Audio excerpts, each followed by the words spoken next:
All right, time to check in with Denis from Business in Vancouver. Good morning, Jen. How are you? I'm doing well. How are you? Good. The job numbers are out this morning, and there's some positives in there. Yeah, that's right. It's a really good news story for BC. Not such a great news, though, for our neighbors in Alberta. So let's take a look at those numbers. So for Canada in general, we see that really the employment numbers were unchanged and the unemployment rate remains at 7.1% nationally.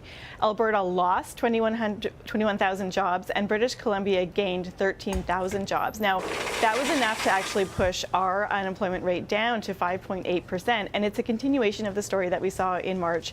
When we saw BC leading the country with employment gains, we're seeing the same thing in April. We now have the lowest unemployment rate in the country.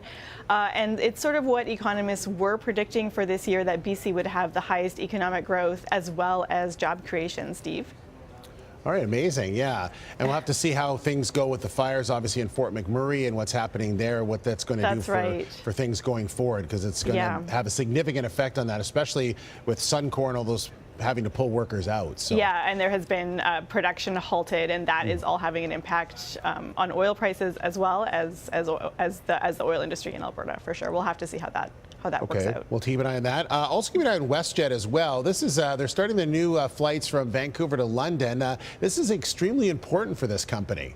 Yeah, that's right. I mean, we're talking about the oil industry in Alberta, and this is kind of another, it's all playing into these stories when we're talking about these companies reacting. So WestJet had really been, in the boom times, during the boom times of when oil was really strong, they were developing a lot of routes to service that industry, a lot of routes from BC and Newfoundland to bring workers into Alberta. Well, they've had to cut back on a lot of those routes, especially the ones between BC and Alberta, and some of the routes inside Alberta between cities in Alberta.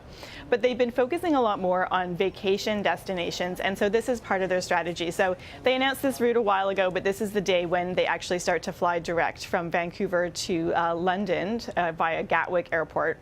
They're also offering this service through a lot of other different cities, so Toronto, Calgary, St. John's, just some of the cities that are going to get this direct flight. They're not all getting a year-round direct flight from their city to London. Some of them, like in Vancouver, are just getting a summer route.